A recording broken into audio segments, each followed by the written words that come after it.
Thank you so much. So thank you all for having me. I understand I have about 15-20 minutes, so I won't take up too much of your time, but it's lovely to be here. And like I said, can't wait to actually be on your campus shortly next month. I know that you had the pleasure of meeting with my colleague Logan. So I'm here to follow up and share more context about Partnership for Public Service, our Call to Serve network, and how we can connect students with federal government opportunities. So Call to Serve network team. So we all obviously work for the Partnership for Public Service, but we oversee the higher education side of the organization and work really hard to connect higher education folks with federal government and opportunities. I will just share briefly, I joined the organization relatively recently, early this summer, but I was a member of the Call to Serve network because I worked in higher education for a decade, particularly for Ohio State University's DC office. I directed their DC office and oversaw their internship and fellowship programs. So know the challenges that come with federal hiring really well. I know what it's like to have a student who really wants to go to government but can't quite figure out how, and always found it really rewarding when I was able to navigate them through the process. So really excited to be here and doing this work. Yenny also joined our team from higher education. So it's part of why we love what we do is we get to work with folks like you. I feel like very much you're our people, but Yenny, do you want to introduce yourself really quickly? Hi, everyone. My name is Yenny Simon, pronounced she, her. I'm a manager in the Federal Workforce team at the Partnership for Public Service, and I'm super excited to be visiting college campuses, be getting young people energized and motivated into exploring careers in public service. Thank you so much. Yeah, thanks, Yenny. And Logan, you all know Logan, but Logan, briefly, do you want to share? Logan is our person who's been at the partnership for almost 3 years now. So he's our resident expert. But Logan, do you want to reintroduce yourself? Hi, my name is Logan Cole. I'm an associate manager at the Partnership for Public Service. I lead a lot of our work recruiting students and helping them find opportunities to explore careers in public service, and also do a variety of things. And so when students are out in internships for the summer, especially through our organization, I lead a lot of our summer programming and professional development workshops too. Yeah, thanks, Logan. So about the partnership, so we are a nonprofit, nonpartisan organization that works to revitalize our federal government by inspiring the next generation to serve. So that's really where you all come in. I know many of you have likely had students in your office who are thinking about federal government, but maybe they think that they have to move to DC, which of course is not the case. Or maybe they are really overwhelmed by USA jobs. So we are here to help the folks who help students navigate the process, just like you all are. Have the resources and knowledge necessary so that they can do that, and that we can have your bright students heading to the federal government and helping run our country. Of course, we're going to do a higher level presentation today because I know it's just about a taste and getting introduced, but we hope to see you in the future for a longer agenda. But I will talk about Call to Serve a little bit more. We have some really exciting opportunities to kick your school year off that we'd love to share. I will talk about why federal government, a couple of pathways into government, and a few key things that are important to know when advising students for federal job application process. Call to Serve network, once again, explained at the top of the call, that is a network for higher education folks, particularly those that work to help students get into government or inspire them to consider government careers. Call to Serve network has been around as long as our organization, which is 2 decades. The organization was actually founded largely in part to do this very thing, which is to share the opportunities and compel folks to come to the federal government for their careers and make a difference in our country. Call to Serve is actually relaunching. We've had a couple of different iterations, but we are able to relaunch this next year. So we are ramping up for that. We're going to have a membership model that we will share with all of you. And we will also have a federal advisor certificate program. So if you are really someone who says, I want to be the expert on my staff, I want to be the go-to person for USA jobs, federal resumes, foreign service careers, anything that falls under that federal careers umbrella for your students, I have an advisor certificate program for you. It's coming your way in 2023, and we can't wait to share that with you. Details are forthcoming as we're ramping up to that relaunch, but I will encourage you and ask you to join our Call to Serve Network newsletter. It's of course free. We don't send too many emails. It's a monthly newsletter, but there we try to compile all of the relevant federal resources, updates, any opportunities related to federal government that would be of help to you or of strong interest to your students. So for example, many of you are likely familiar with the Presidential Management Fellowship, a great opportunity for graduate and professional students to get into government. That deadline is pretty early, I think 3rd week of September this year. We'll put the PMF update in our September newsletter, as well as some info sessions that their team at OPM will be offering. So please do sign up for that newsletter. It's got great resources that you can connect to your students. I mentioned this, but I'm going to be on your campus next month, and I'm so excited. That is Wednesday, September 14th. Really big thanks and so much gratitude to Peter for making that happen, and Chris. But I will be at the Global Impact and Public Service Day tabling. I'm really excited for that. Hope to reach a wide range of students. And then I will be facilitating an info session, hopefully with a student who's done a federal internship or an alum, still working on that piece. But we will have an info session. What's your call to serve? Launching a career in federal government in the evening at Bartlett Academic Success Center. So this is already on Handshake. Thank you, Chris. But my hope is that you'll share it with your students and that I'll get to meet them in person when I am there. So one of the exciting ways that we can get students involved in government and get them thinking about government early is, of course, by internships. And I know this group already knows that, but I'm really excited to share, thanks to some private funding from Schmidt Futures, the partnership is actually able to offer a substantive paid opportunity that places your students in government. So it's called the Future Leaders in Public Service Internship Program. We're going to link in the chat. The 2023 summer application will be open September 1st, but our website is updated with the 2023 timeline. Students gain really valuable work experience. So we actually had our closeout event for the current cohort last night. It was incredible, the things that they were sharing. Some of them worked in secretaries' offices. Some of them were able to present in high-level meetings. Some of them are going to stay and hopefully get a full-time job. So it's an incredibly valuable and impactful experience. It's 10 to 12 weeks in the summer. And they're placed with a federal agency. They get a stipend of $4,000 for participating. And it's not just the internship. There are actually professional development workshops. So Logan led a speed networking event, a federal resume workshop, a networking 101 type workshop. So not only are they getting the internship, but they are concurrently getting professional development. And they get to explore a program track. I want to be really clear. Federal government is not just for political science students. We have such a need for students from across I'm sure there's any major, we could make a case for them to come to government, but they're particularly interested in human resources, finance, information technology, contracting, all of the STEM fields, really high need in government. Of course, our public policy, communications, social sciences, public health.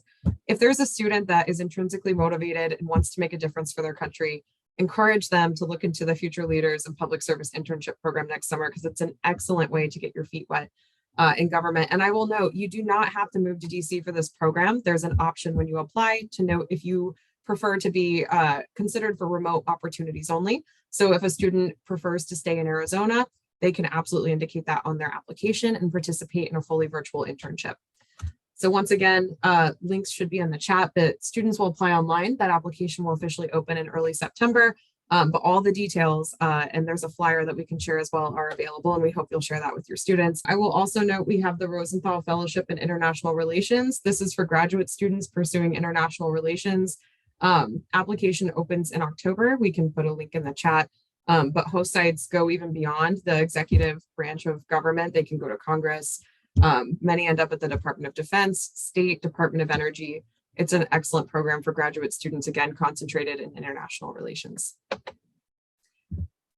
So I will be on campus and hope to see many of your students, but we do have virtual opportunities as well. So we will be hosting and facilitating virtual versions of our What's Your Call to Serve, launching a career in federal government through the fall. These dates will also be on Handshake. And they will be on our website in coming weeks as the school year begins. But I wanted to just put all on your radar that there will be an info session every month through the fall. And you'll see in different times to be sure that we're being mindful of our friends out west like you all. We will also have virtual Future Leaders in Public Service sessions. So these will also be available on Handshake, and I will send them to Peter to share with you all as well by the end of the month. But you see here, early October and early November, for students to finish up. That second one is really designed for students who are working to finish their application because it is due November 27th. Why federal government? There's a wide range of things that one can do in government. You can be an engineer, you can be a zoologist, an accountant, a doctor, a nurse, a data scientist. There truly is a role. I feel like there are so many things that our government does every day to keep our country running and our people served well that we don't even know about. And I find that when students learn that, they get really excited and want to be a part of it. Federal government, it can be a really rewarding career. We've already talked about that. It can also be a relatively secure career and pathway. I know some students have told me that they really want a job that does have job security, that the more political route is really scary for them because for many reasons, in whatever reason, that just doesn't work for them to have a job that may not be there after an election cycle. A job in the federal government is typically going to have a fair amount of security, a pretty clear path to promotion, and transparent pay, which is important to students as well, in addition to the mission. Again, students sometimes think government is too bureaucratic. They won't be able to make a difference. We know that that's not true. We have many examples and ways to tell those compelling stories. A lot of students, very understandably, and people generally associate government with politics. You know, the civil service it should not be political. It is meant to serve the American public. And again, those students who are truly intrinsically motivated, once they find that right position, I find it really rewarding. Sometimes students think government is outdated and not innovative, and that's not true, or that it's not invested in career development. There's a lot of professional development opportunities. Presidential Management Fellowship, already mentioned that. Students in that are actually able to do a rotation where they get to go to another agency for a certain period of time, maybe 3 months, and see another side of government. There are all kinds of certifications that I know many feds have accessible to them that are covered by their agency. So professional development, there's a strong emphasis in government. And again, I want to emphasize, especially for University of Arizona friends, do not have to move to DC. There are many, many federal jobs on the West Coast, in Arizona and California. You all know that. Sometimes students don't, it's understandable, but 85% of federal jobs are not in Washington, DC. You don't have to work in public administration. And many would share with you that work in federal government, the work-life balance can be pretty reasonable, which I know many of our students are looking for. Talked about many of this. You can make an impact. There are other benefits such as student loan repayment, the public service loan forgiveness program. I know the current administration has worked really hard to get that on track. Folks can even have their payments retroactively counted. I believe the deadline to enroll for that is October 31st. So do look into that for alumni and students and yourselves, because we work closely with that office at the White House, and I know they're trying to get anyone eligible enrolled. The retirement and health packages are generally very good. And you can generally have a lot of responsibility. We talked about the training and development, and we talked about how there's an opportunity for likely almost any student that would find themselves in your office. The public service loan forgiveness program has become a substantive benefit. I know it's had sometimes a complicated history or maybe start to being rolled out, but it seems now that folks are able to get enrolled. There's a waiver for people to have retroactive counts of their payments, but essentially as it exists now, if you work in public service, and it's not just federal government, of course, but public service for 10 years, you will get your public student loans forgiven. There's a fact sheet that we can put in the chat, but strongly encourage you to share it with any of your networks, alumni, even yourselves. We talked about meaningful work. These are two folks that have been awarded by the partnership. Josh Josa is incredible, and he's actually going on the road show with me. He won't be in Arizona, unfortunately, but I will be with him at his alma mater, California State University, Northridge. So just really incredible people who want to tell their story and implore others to follow in their footsteps. I will just wrap here by again emphasizing government is huge, which can make it overwhelming, but I always choose to see it as an opportunity. There's a role for everyone. 85% of jobs are not in DC, and only 7% of our federal workforce currently is under the age of 30. So we really need your students. We really need bright young people, because 1 in 3 federal employees are eligible to retire in the next couple of years. I will just state that there are pathways that we can talk to our students in the Federal Advisor Certificate. So for folks like you, that the federal government manages to recruit and retain young talent, both the student presentation and our forthcoming Federal Advisor Certificate will cover more to make you more expert in these things, help students become competitive, know where to find them. We'll also cover the federal resume, because I'm sure you all know it's quite a bit different than that one pager that most other sectors prefer for undergrads. And I will just end by sharing that we have a slew of resources. I would say our Go Government is hugely helpful. I used it a lot when I was at Ohio State. I think it was a game changer for myself as an advisor, but for my students, certainly. I would also encourage I found a common thing in my role at Ohio State. Students would say, I want to go work for the State Department. I'm like, okay, what about commerce? What about USDA? And they're like, well, I want to do international stuff. And I'm like, yeah, those agencies do that. So the best places to work is a great way to start to explore maybe agencies and smaller subcomponents they've never heard of that are on the best places to work, which is based on employee data and survey responses. And that's just good career advising in general is do your research, see what makes people happy. Would that make you happy, and go? But we have that available to you. I always tell students, follow the social media. I would say that of any job or employer that they're thinking about pursuing. I think it's sometimes interesting. Like I follow the TSA on Instagram, which may sound boring, but it's actually kind of interesting. And I've learned more about what it is that they do. I also love all national parks Instagrams. And then I'll just end by saying USA Jobs Help Center and the USA Jobs Resume Builder, when you have a profile, are extremely helpful resources as well.